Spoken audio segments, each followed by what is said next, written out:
ఆ బాధని మర్చిపోవడానికి, అదొక భయం మర్చిపోవడానికి. ముఖ్యంగా ఈ 40, 50, 60 ఏళ్ల వాళ్ళల్లో ఒక కైండ్ ఆఫ్ టెన్షన్ అన్నమాట. అంటే రేపు ఏం జరుగుతుందో అన్న ఒక టెన్షన్ అనేది క్రియేట్ అయిపోయి, చాలా మీరు చేసింది అయితే చాలా మందికి చిన్నదిగా అనిపించవచ్చు, కానీ మనసుకు ఉల్లాసాన్ని ఇచ్చేది.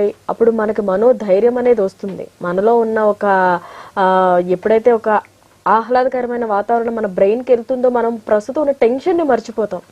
దాని ద్వారా అందులోనూ అది మనలో ఒక టాలెంట్ అయితే కనుక, ఇప్పుడు పాట పాడడం అనేది ప్రతి ఒక్కరికి కూడా అదొక కాంక్ష అనమాట.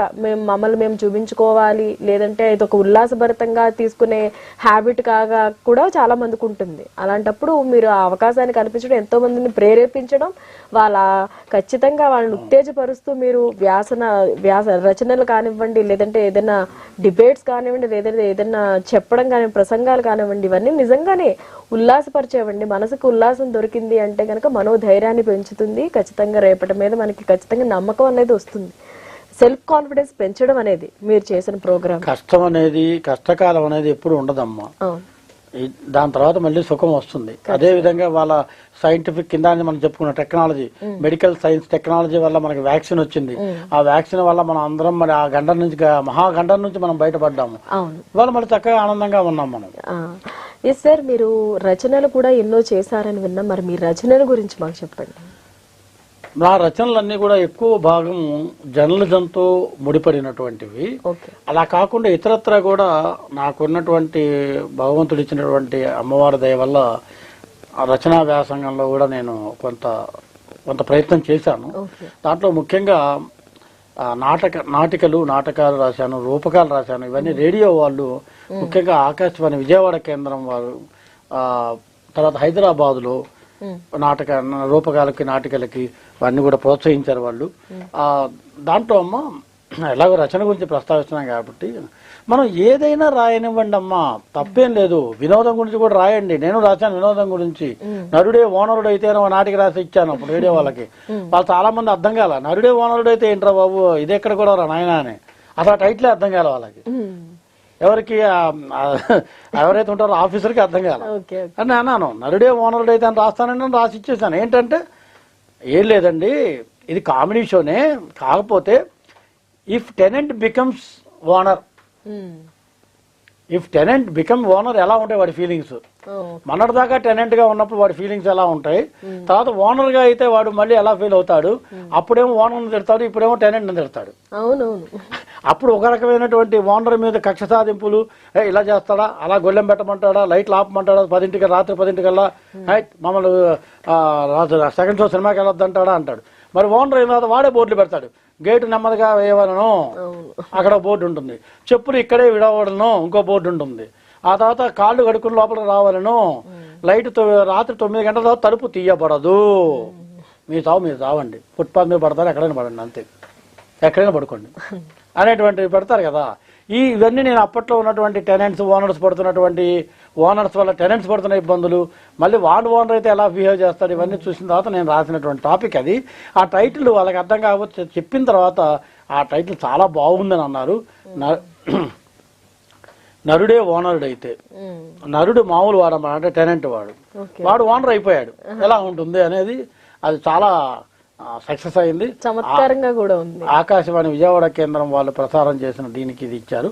ఆ తర్వాత మీకు అదిగో హరివిల్ అని హైదరాబాద్ ఆకాశవాణి కేంద్రం వాళ్ళు ఇచ్చినటువంటి ప్రోత్సాహంతో, విజయ్ గారని మేడం గారు వాళ్ళు ఇచ్చిన ప్రోత్సాహంతో అదిగో హరివిల్ అని ఒక రూపకం రాశాను. దానికి నాకు జాతీయ స్థాయిలో ప్రతిభా పురస్కారం వచ్చిందమ్మా. అంటే ఎన్నో భాషల్లో వస్తుంటాయి రూపకాలు, వాటిల్లో మంది గుర్తించారు అని చెప్పి నాకు ఒక సంతృప్తి మిగిలింది. దాని గురించి 1-2 ముక్కలు నేను చెప్తాను మీకు. ఏంటంటే టాపిక్ ఏంటంటే, అంధులు వాళ్ళకి ఆపరేషన్ చేస్తే వెలుగు వస్తుంది. చాలా వరకు బ్లైండ్ పీపుల్కి ఆపరేషన్ చేయటానికి మనం భయం వల్ల, లేకపోతే ఆ టైంకి దొరకాలి, అవన్నీ కరెక్ట్గా సెట్ అవ్వాలన్నీ. అవి దొరికితే వాళ్ళు అంధత్వం అనేది శాశ్వతం కాదు, అంధత్వం అనేది మనకి మళ్ళీ చూపు తెచ్చుకోవచ్చు అనేటువంటిది నేత్రదానం అనేది కూడా అంటుంటాం కదా మనం. అవయవదానంలో నేత్రదానం కూడా ముఖ్యమైనటువంటిది. సో ఈ టాపిక్ మీద మనం రాయాల్సి వచ్చిందన్నమాట. దానికి నేను టైటిల్ ఏం పెట్టానంటే అదిగో హరివిల్లు అని పెట్టాను. అసలు మనం రాస్తున్న సబ్జెక్ట్ ఏంటి, మనం పెట్టిన హెడ్డింగ్ ఏమిటి? జర్నలిస్ట్ వల్ల అన్నా జర్నలిజంతో ముడిపడి ఉన్న రచనలని. అంటే జర్నలిజంలో గనక కొంచెం పండితే కాస్త వాడు ఈ చమక్కలు గిమ్మక్కలు చేయగలుగుతాడు కాస్త. అదిగో హరివిల్లు ఏమిటండి అన్నారు.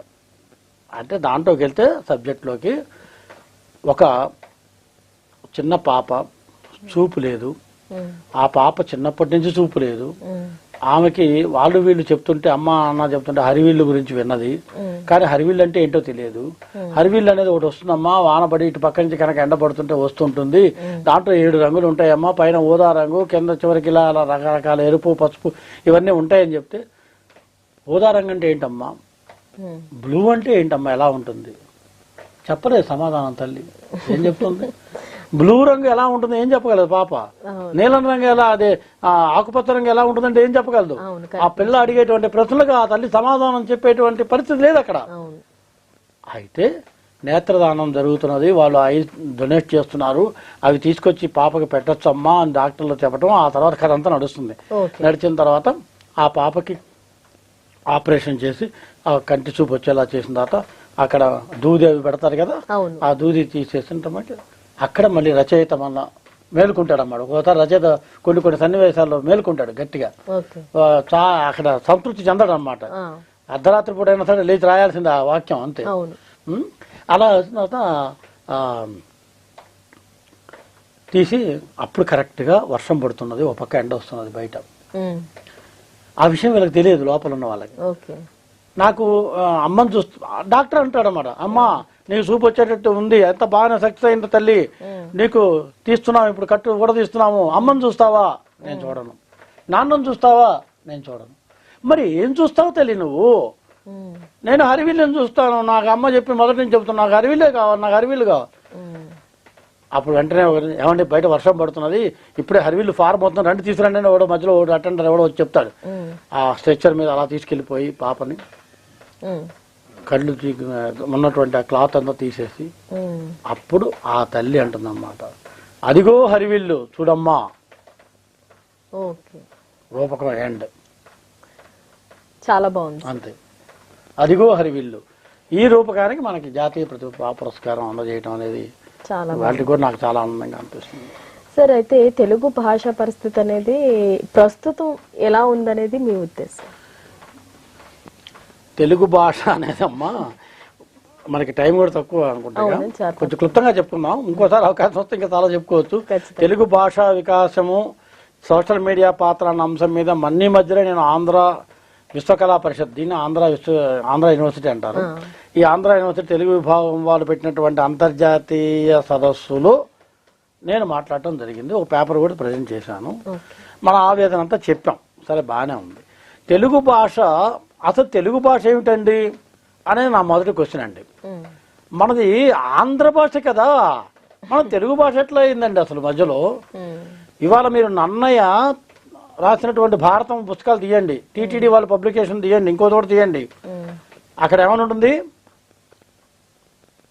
ఆంధ్రీకరించబడినటువంటి భారతము, ఆంధ్రీకరించబడినటువంటి భాగవతము, ఆంధ్రము అనేది ఆంధ్రుల, మనం అంతా ఆంధ్రులం అమ్మ, ఆంధ్రులము మనము. మనకి నేర్చుకున్నటువంటి భాష, మన భాష ఆంధ్ర భాష. మరి ఆంధ్ర భాష తెలుగు భాష ఎట్లా అయిపోయింది అంటే కాలక్రమేణా ఏమైందంటే అవన్నీ చరిత్రలో ఉంటాయి. ఇప్పుడు నేను అవన్నీ చెప్తే చాలా ఎక్కువ అవుతుంది. త్రిలింగ దేశం అనేది ఒకటి రావడము, ఆ త్రిలింగ దేశం అంటే మూడు ప్రముఖ శివాలయ క్షేత్రాలలో మధ్య ఉన్నటువంటి ప్రాంతాన్ని పరిపాలించడం వల్ల అది త్రిలింగ దేశం అయింది. ఆ త్రిలింగ దేశాన్ని పరిపాలిస్తున్న ప్రాంతంలో మాట్లాడేటువంటి భాష తెలుగు భాష అయిపోయింది. ఆ తెలుగు భాష మరి ఇవాళ మనం అందరం అంటున్నాం, ఇవాటి వరకు అంటున్నాం కదా. కానీ తల్లి ఒక్క మాట ఆలోచించండి, మనం మాట్లాడుతున్న భాష తెలుగు భాషేనా?